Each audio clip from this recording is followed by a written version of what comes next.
It's YouTube Wednesday! Stingy, stingy. I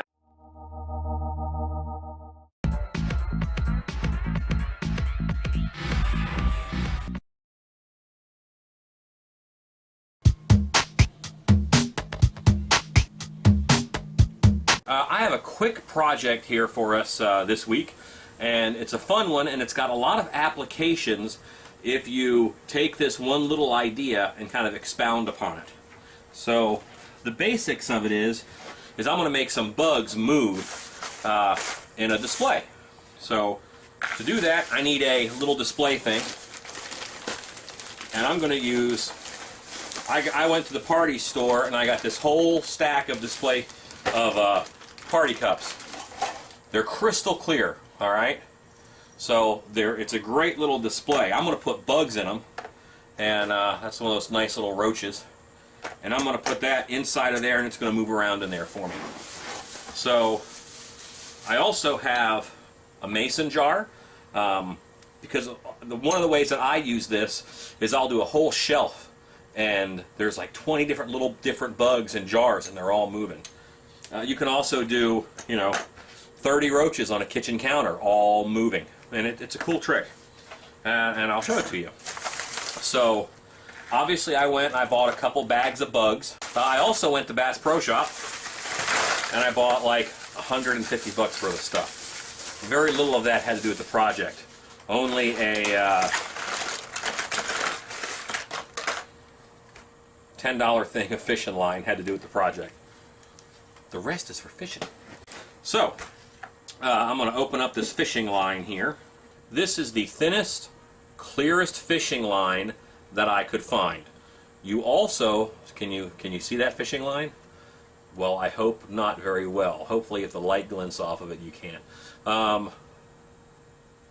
You can also find it in black. Depending upon your application is what's going to be what will disappear the most. So I'm using this clear. I think it'll work best in my situation. I only need about 6 or 8 inches of it. So I'm going to take that, cut it. Alright, I have a humongous leather needle. You don't have to have a leather needle. It can be any kind of, any needle will work. If you have trouble putting it through your fake bug, then what I want you to do is heat it up a little bit with a candle, and then it'll go right through these soft vinyl bugs. I do want to kind of find the middle of my bug so it's nice and balanced. I want it to, not teeter forwards or backwards too much. And it's right about these middle legs right here. And I'm going to go ahead and I'm going to push through with my needle. Now my needle is very sturdy. Don't put your finger on the other side of it. That's a great way to get a little boo-boo, and we don't want to do that. So I'm going to push my needle through, and I'm going to just go all the way through with my needle, alright?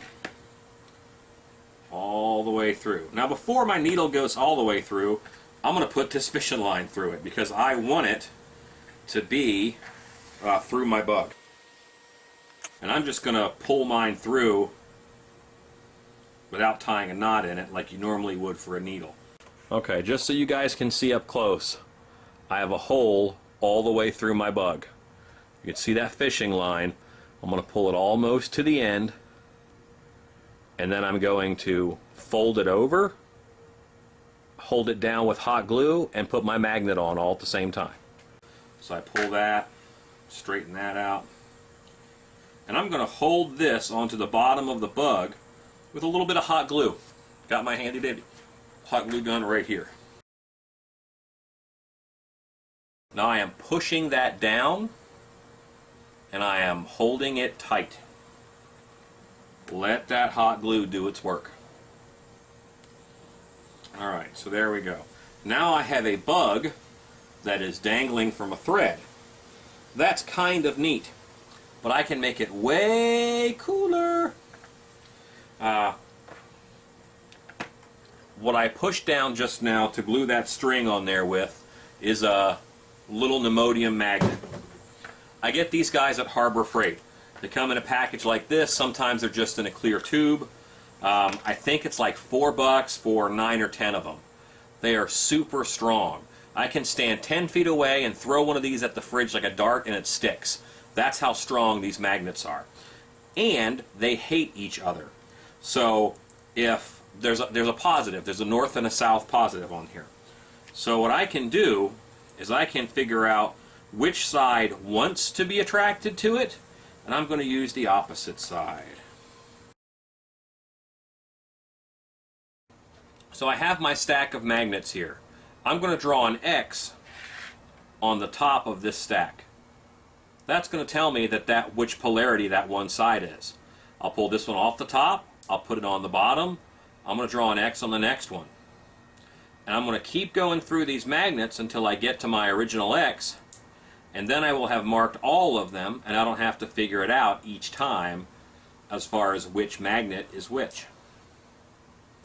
And just to show you a demo, let me get a piece of electrical tape here.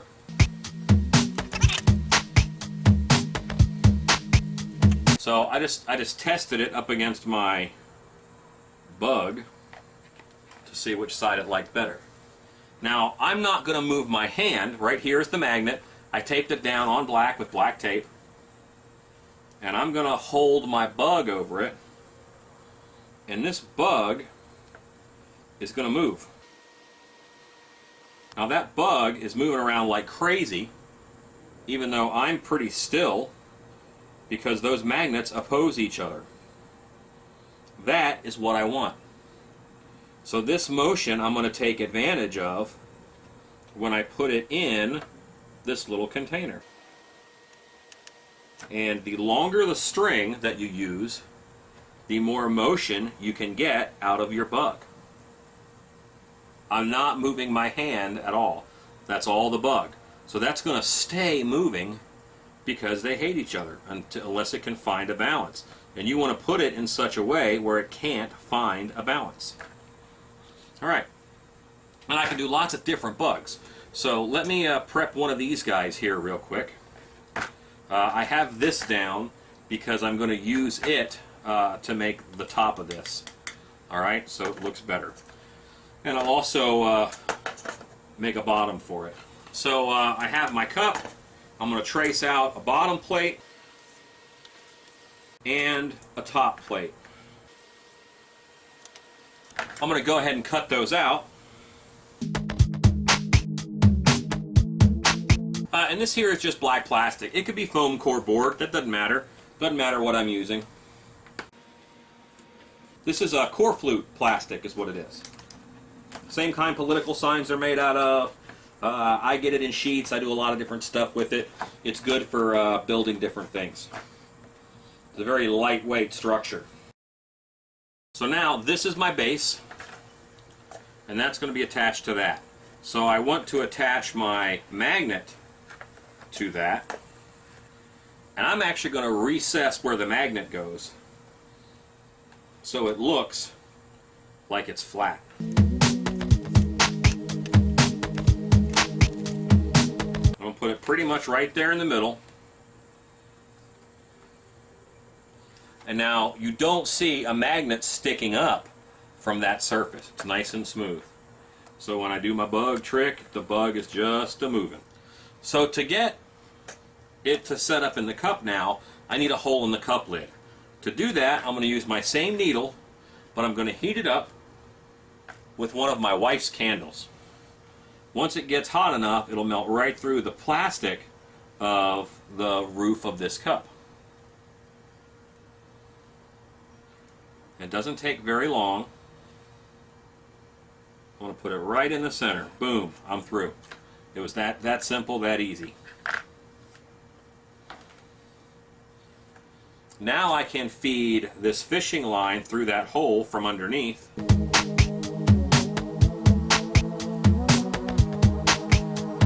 Alright, and I am checking to see what height it actually works best at. And when I get it to the right height, I have the extra fishing line in this hand. I'm going to fold it over and glue it down. With all that extra glue that's on there, I'm going to put my top on. Now to make this edge look finished, this looks kind of crummy all by itself, I'm going to actually do electrical tape around here. And that will actually make it look a lot more like a real plastic lid.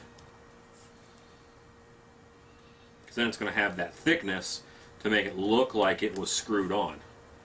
And I don't need that to be there, so I can just go here. And yeah, I put black tape around the lid of a silicone jug. I'm like, man, that looks like a black plastic lid. So now, instead of just doing those black plastic science-y lids, I will end up using electrical tape. So that's the top of it. And that doesn't that look a lot like a little scientific jar? And there's my cockroach in there. And here is my base. And I'm just going to set him on the base and look at him moving around in there. He's always going to be moving just a little bit. It's enough for the eye to pick it up. I can slide him on that base, and that changes how he moves. See that movement? I can't see the string from here, but I can see there's something in there moving around. All right, let me do a couple more.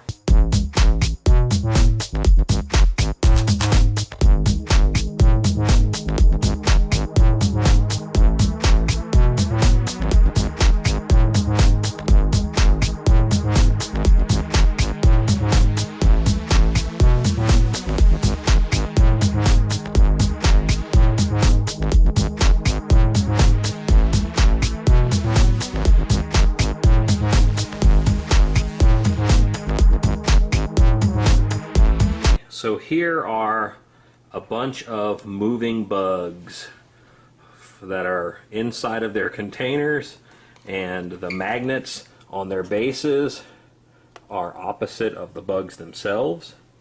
And you can see that they're all just moving a little bit, and they're all moving differently. That's enough motion to trigger as you walk by for them to move some while you are in the area. You know, as you adjust the base, it moves differently.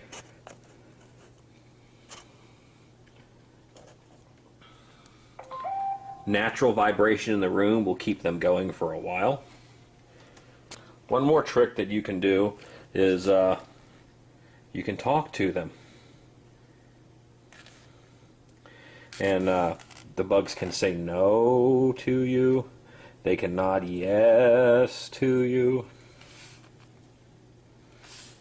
I'm not touching the glass of them right now, but they're responding because I put a magnet in the end of my glove. I'm wearing a glove now, and there's a magnet in the end of there. So as I get close, I can control that bug a little bit.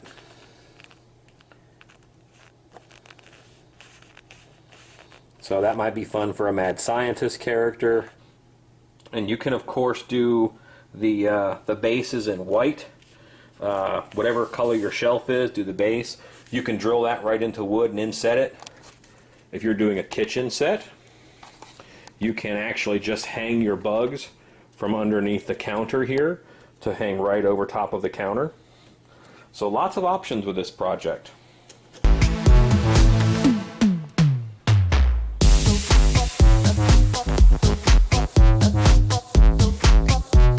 Go make stuff!